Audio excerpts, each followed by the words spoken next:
You know what's crazy, man, is you see all these things where women are starting to make inroads in positions and doing things that they never did before. But at the end of the day, it's all primal. We got primal needs and primal urges, and women are no different than men.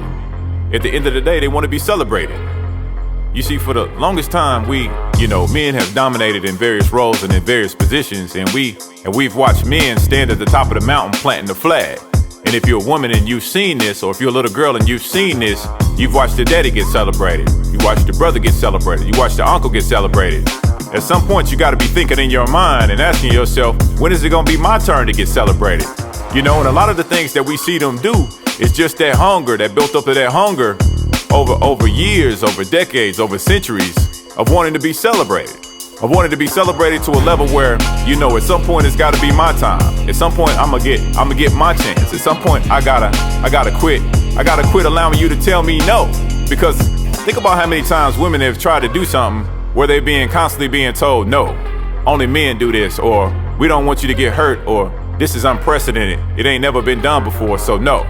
No is the answer even before there's any thought process behind why the answer is no. It's just automatically no, and if you grew up with this, or you grew up as a woman and people are constantly in your face telling you no, then it just fuels the hunger even more. It just makes you wanna do what it is that you're being told that you can't do even more. And I was like that as a kid. Nothing motivated me more than anything else than when somebody told me that I couldn't do something. When somebody told me it wasn't possible for me to do it, that's when I wanted to do it like hell, and that's when I wanted to do it in such a way to prove that person wrong.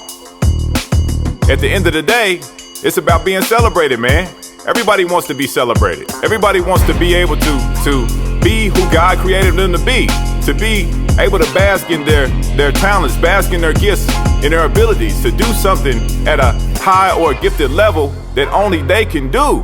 And they want to be recognized for that, and they want to be rewarded for that. They don't want anybody in their face telling them no, you can't do that, or no, you can't make that happen.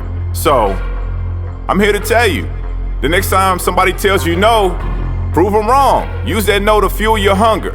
Use that no to help take you to the next level.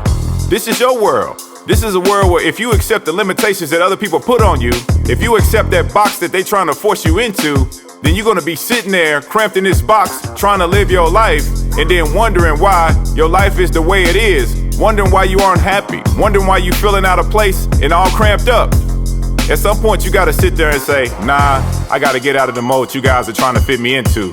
Nah, I gotta do what's in my heart to do. If it's in my heart to be at the top of this mountain planting my flag, then I'm gonna be at the top planting my flag. If it's in my heart to be that beast, that warrior, that gladiator, I'm gonna be that beast. I'm gonna be that warrior. I'm gonna be that gladiator. If it's in my destiny to be super, then I'm gonna be super. That's just what it is. You're not gonna be able to tell me no. You're not gonna be able to stop this. You can't contain this. You can't force this into no little bitty box. You can't force this into no cage and keep it confined. It's too much power, too much energy. It's too much force of nature right here. No. Nah.